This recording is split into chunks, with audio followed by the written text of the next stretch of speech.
Hundreds of ADF personnel will be relocated from Adelaide to North Queensland in a move to strengthen Australia's northern bases.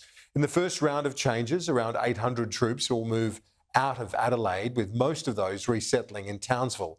Others will be split between bases in Brisbane and Darwin, and it's not just troops. Over time, all of the Army's tanks and most of its combat vehicles will be based in Townsville, as well as half its helicopter fleet. To look more at this decision and the changing posture of the Army, I spoke a short time ago to the Defence Minister and Deputy Prime Minister, Richard Marles. Deputy Prime Minister Richard Marles, thanks for your time. Can you explain the rationale for today's shake-up of the Army that you've announced? Well, good to talk with you, Kieran. It is a really important restructuring of the Army, and it comes in the wake of the Defence Strategic Review and the government's response to it. One of the tenets of the Defence Strategic Review was to have a focused defence force around maintaining the peace and security of the region in which we live, and having a defence force which was capable of projection.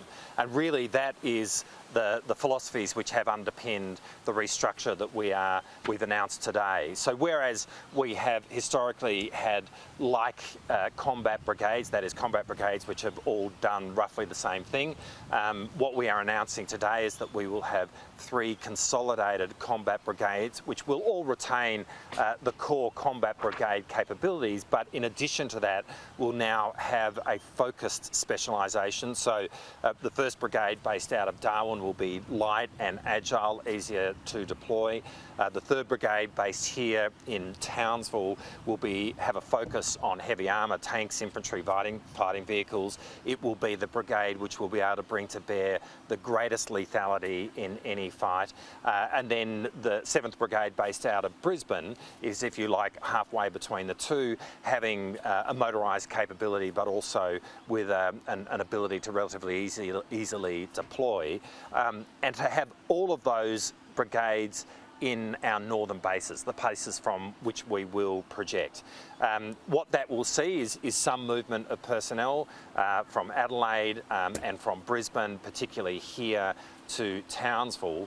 That in turn affords the opportunity of being able to stand up a new 10th Brigade in Adelaide, which will be based on long-range fires, integrated air and missile defence. This is really high-tech, cutting-edge technology within the Australian Army, being close to the defence industrial base that we have in Australia, in South Australia, being close to the Defence Science and Technology Group, so that there is a synergy there. So that what you end up with is the high-tech component in Adelaide, our combat brigades focused on our northern bases, the place from which we project, and this I think offers the opportunity for a much more focused and effective Army which can bring to bear the kind of projection that we are seeking to achieve in our Defence Force.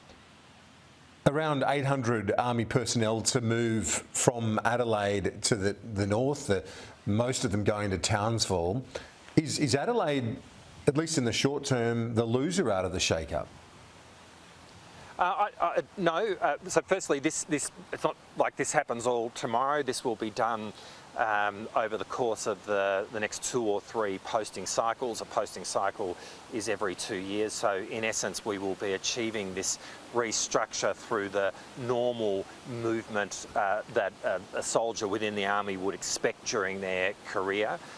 So it will happen in a gradual way, and while there will be in the next year or two a dip in numbers in Adelaide, within a relatively short period of time the numbers in Adelaide will actually be back at the level that they are right now. The difference, of course, though, is that what will be in Adelaide is really going to be the centre of Army's technological capability, with long-range fires, integrated air and missile defence, and that's a huge opportunity for Adelaide. It really will mean that Adelaide is the technological centre of the Australian Army, and that sits well, as I said, with the presence of the Defence Science and Technology Group, the presence of so much of Australia's defence industry based in Adelaide. So this, I think, is a really good opportunity for Adelaide, and the whole restructure will be done in a gradual way over the next 4, 5, 6 years.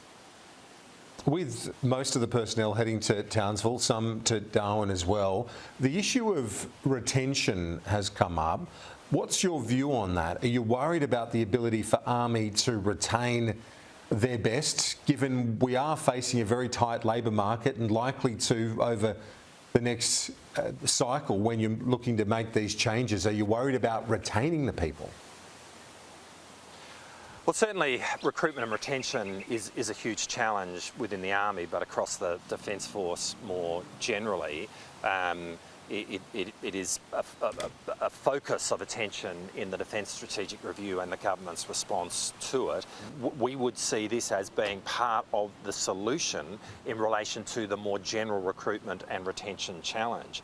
This is really going to make clear the exciting opportunities that do exist within Army, give people a much greater sense of clarity about the pathways that they can take, and that we see as something which will actually help recruitment and retention and ultimately start the pathway towards growing the Army, which is ultimately what we need to be doing.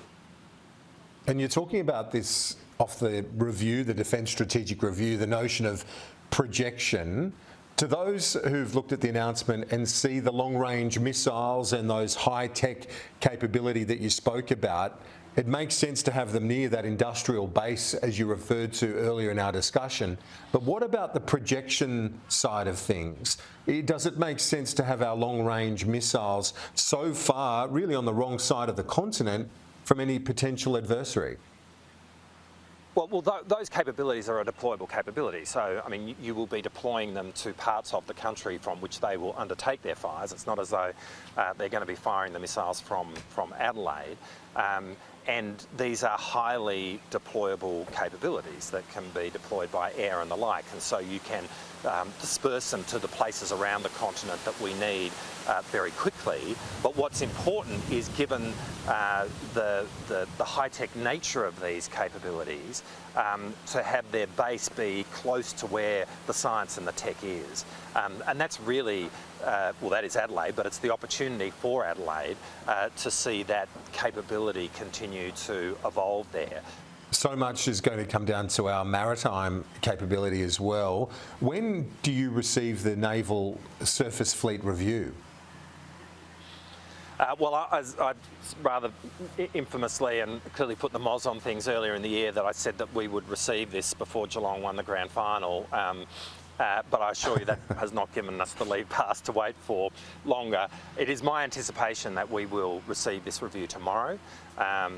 In effect, that announcement when we made it was really seeking that we would get this review done by grand final day, and that's really been the demand, if you like, that we've placed on the reviewers. We've been working closely with them, and they are on time in terms of the work that they've done, so we will receive this tomorrow. And from there, the government will take a bit of time to consider its response to the review. It's worth understanding that this review is really looking forward in terms of our surface fleet over the next 10, 20 years and beyond.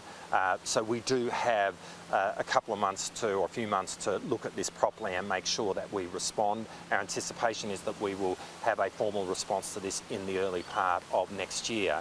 But it really is one of the key parts of the overall reassessment of our Defence Force, which has begun with the Defence Strategic Review that we announced earlier in the year.